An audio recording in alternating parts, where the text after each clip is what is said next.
Hello, welcome to the weather update. It's about a little after 9 o'clock. Pretty gloomy, dreary kind of day. There was some rain, but not as much as I expected. You can see the moisture is offshore. If we see, I knew I was forgetting something. We'll look at the radar here in a moment, but you'll see all that moisture offshore. This is the current satellite. You can see the remnants now of Ian, which are actually over here, and this moisture feed now offshore. So it's kind of all gotten disconnected, and it's just remnants right now, but we still have the rain to deal with. So let's go take a look at the radar right now, and we'll actually make this let's go to the enhanced, so you get an idea of what's going on with the radar. Here's I guess these red sites, these red ones are down, I guess, but you can see here we just have like on and off drizzle. We had the rain in the morning, and then it was mostly on and off drizzle for much of the day. You can look at AccuWeather, I guess, too. And it says here that 4,000 people were rescued already, and they have a death toll at... we'll get to that in a moment. But here's the radar, and you'll see there's some heavy rain, but it's offshore. That's the tropical feed there. That's offshore. And then there's another area of rain that is inland. So yeah, let's go back to that here. So if we go to this, you'll see here it says Florida reels in the aftermath of Hurricane Ian. So it's been a devastating storm, as we know, and I've been following it almost nonstop since this has been going on here. And here's more than 1 million customers without power. The southwest coast of Florida took the brunt of the storm surge. And like Sanibel, Captiva Islands are cut off from the rest of the state because the causeway got washed out. 36, unfortunately, sadly, 35 fatalities have been recorded already, and I'm sure that number will probably be higher. Oh, here's 66 now. It's up to 66 according to CNN. So very sad, and you can see all the just damage here. It's just devastating here. A lot of areas flooded, and just horrible situation here. I'll put this article link below. You even have some fires here that occurred here, and this is a map of the precipitation total. So we'll link the article below in the description. National Hurricane Center still has Ian on the map as a remnant. Let's looking at our current conditions right now. Like I said, pretty dreary day. We've been in the 50s, upper 50s and low 60s all day.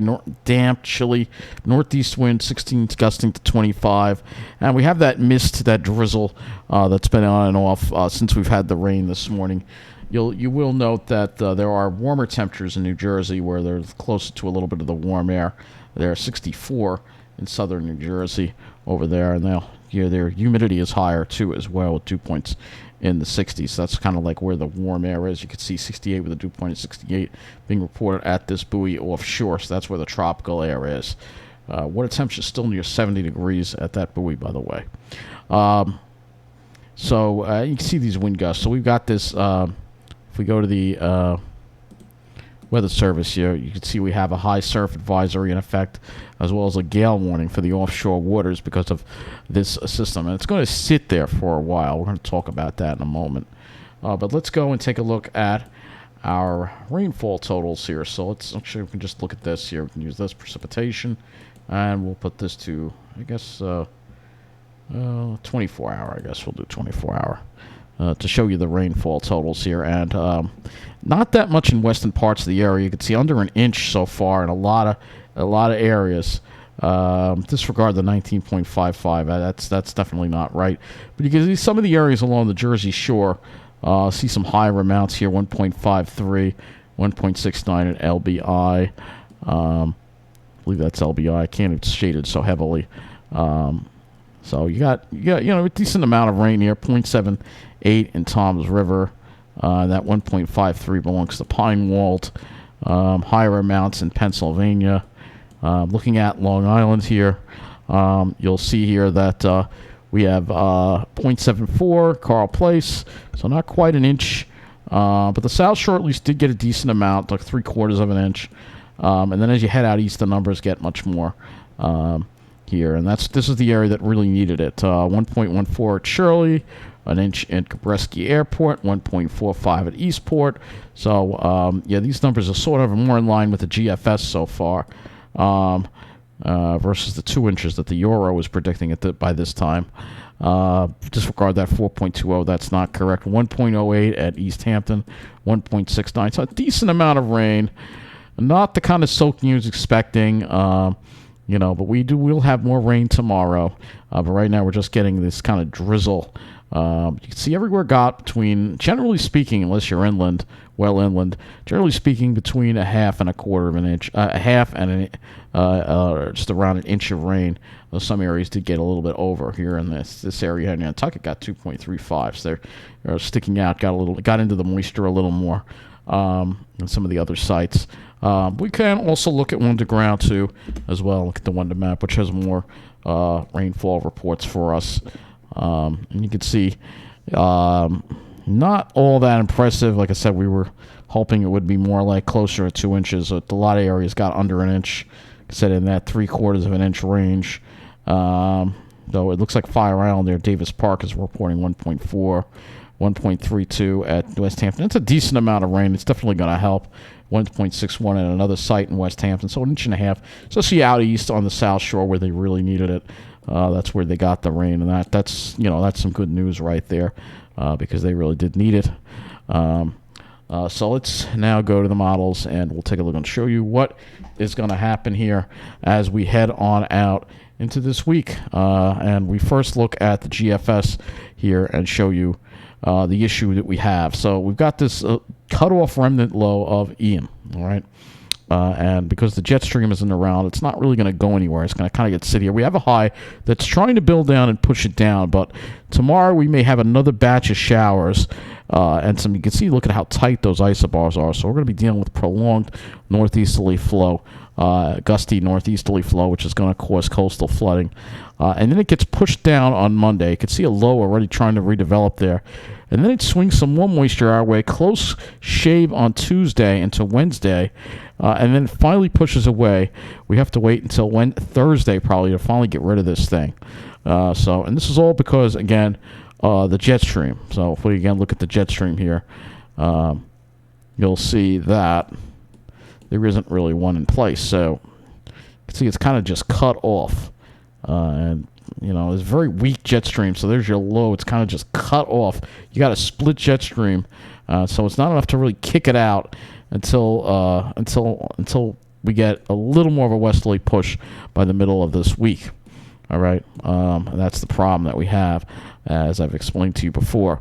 And the European probably has the same idea here regarding tomorrow. And then it actually lingers the rain into the first half of Monday. Then we try to get rid of the rain on Monday, but there may still be some drizzle around Tuesday.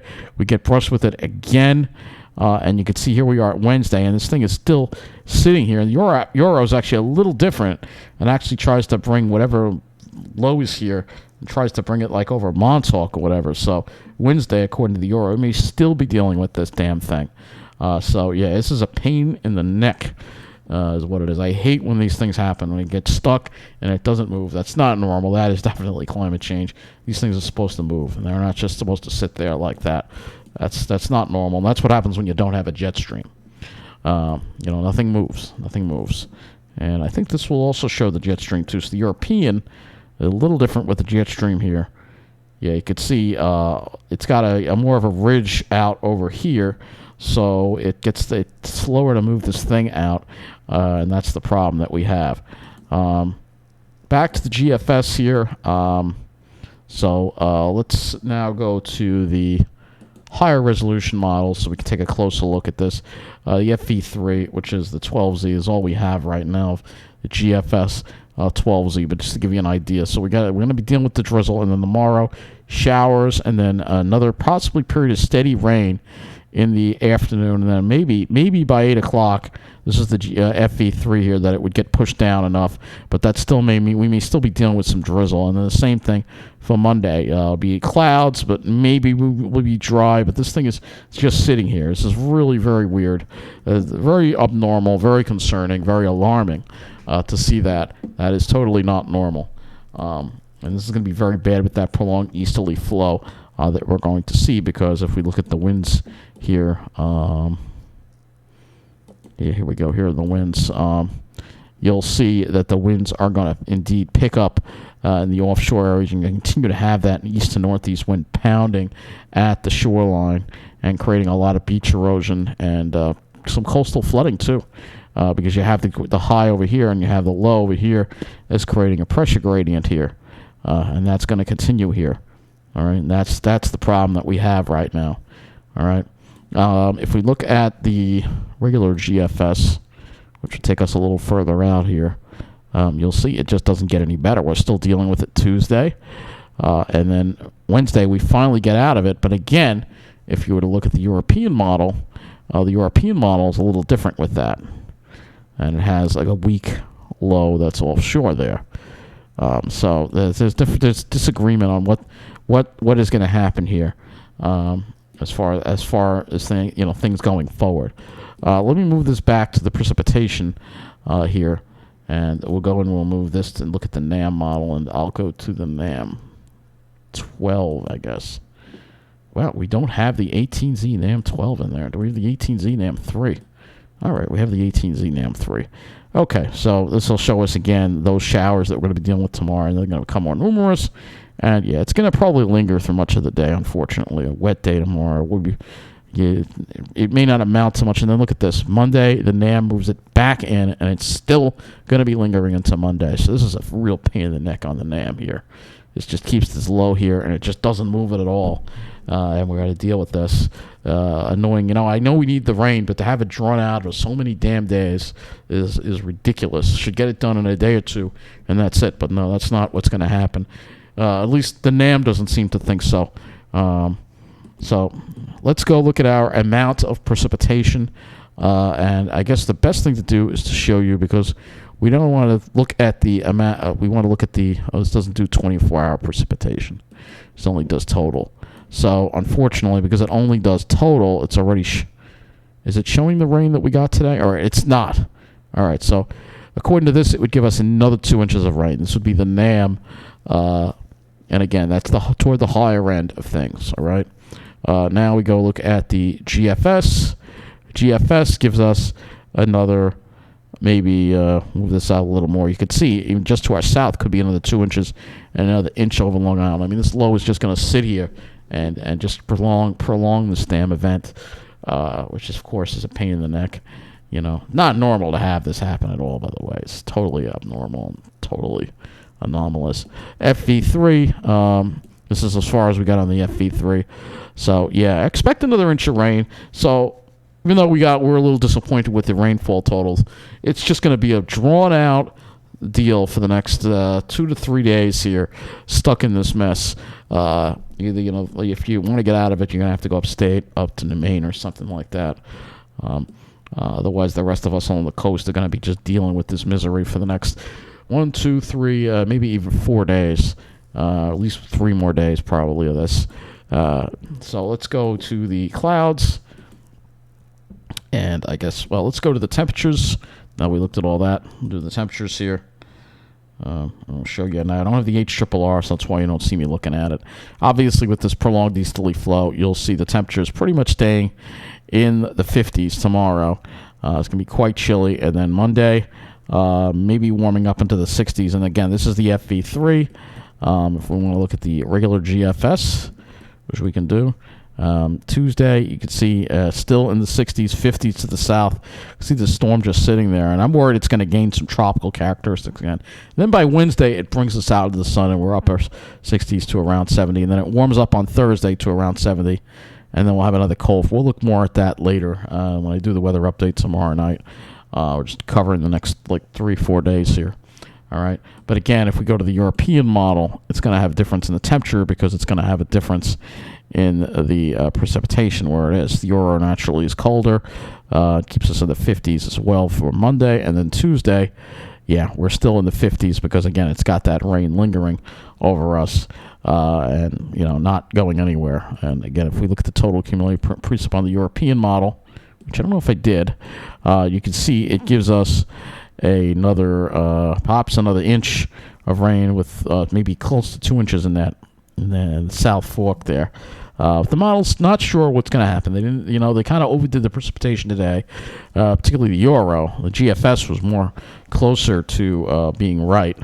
So it's a really difficult thing to show how much precipitation we're going to be dealing with. But let's go take a look at the significant wave height, because you do have the coastal effects that this thing is going to have. And you see right now it's not too bad, but look at what happens tomorrow. We start seeing the red, and that's why I'm concerned about coastal flooding and beach erosion at Jersey Shore with that east wind, as well as on the South Shore. Worst of it will be tomorrow through Tuesday. And there could be some beach erosion and coastal flooding involved with that strong, persistent easterly wind that we're going to be dealing with. Not enough to probably, cause, damage on the land, but along the coast, it's going to cause some problems. And that's, again, something to be concerned about. Let's go to the HRRR, and I'm sure we don't have enough of it, and we have 21 hours of the HRRR, so it only takes us to tomorrow afternoon around 4 or 5 o'clock. But you can see tomorrow, it's just going to be raining again all day in the afternoon. It'll probably be another soaker, and more in the afternoon than in the morning, like what we had today. So let's go take a look at. We don't have enough of that one in, but we can go back to the 18Z run and get a little more on this. You can see that rain lingers through Sunday, and look at that. We're trying to get rid of it for Monday, trying so hard to push it to the south, at least for Long Island. But if you're in Jersey, you're going to be dealing with more of it. If we look at the total accumulated precip on the HRRR, you'll see it gives us perhaps another inch of rain. Either way, the drought will be over because we'll be getting more rain. I think we're not done with this. It's gonna be a drawn out affair because again, this system is cut off and it's not going anywhere. So it's just gonna sit there. The high can't push it down. Originally, we were hoping the high would be able to push it down, but right now, at least according to what the models say, not gonna happen. So we're gonna be dealing with this for the next. Paying for all that dry weather, now we got to deal with a very extended unsettled stretch, and it sucks. If we go to the weather story, you'll see unsettled start to October should be. I guess they got rid of it. I saw it there earlier, but we're going to talk about September's monthly summary a little later on. But right now, that is pretty much what we have to deal with. Obviously, with this particular setup, we're not going to see any clear skies at all. GFS, obviously, clouds tomorrow, clouds Monday, clouds Tuesday, Wednesday clouds, and maybe later Wednesday we finally get rid of these clouds. But so you're not going to see the sun for how many days? Let's see. We didn't see the sun yesterday. We didn't see the sun today. Sunday 3, Monday 4, Tuesday 5. So at least 5 days without sunshine again, because the system is just stuck in place. It's not moving because of the jet stream. We don't have a jet stream, so things don't move the way they're supposed to. You got to remember that. Just I urge my viewers to get that into your mind. We just remember this one sentence. We don't have a jet stream anymore, all right? That has major consequences for our weather, severe consequences for our weather, and that's scary, but that's what we're seeing because, again, if we go and we look at the Conus view here and we show you the view here at the 250 MB wind, look at this. We don't have a jet stream here. We have a split jet stream that's wavy, literally little pieces of little jet streams here and there, but there's nothing normal about the way this looks at all. Look at this. I mean, the jet stream has almost disappeared. Very, very scary stuff. People don't really understand the ramifications of that, and those are severe ramifications. And that's what's really the scariest thing about this climate crisis that we're dealing with, is that we don't have a jet stream. So there is no order to the weather anymore. Weather can go from north to south, south to north, east to west. It can get stuck. We're not going to have order anymore in the atmosphere. I'll look at one more model for the skies, the RGM, and that is going to be it, this is the high-resolution Canadian. And again, you can see this thing just sitting here. Look at this. It lingers it, and it's just like the NAM. Lingers it into Tuesday. Tuesday winds up. This is ridiculous, man. Yeah, you can see, and that could become a tropical system again, just offshore. So we're going to have to watch this closely as we head into this week. So that's going to wrap up this weather update. I'll have more for you tomorrow night. Have a good night.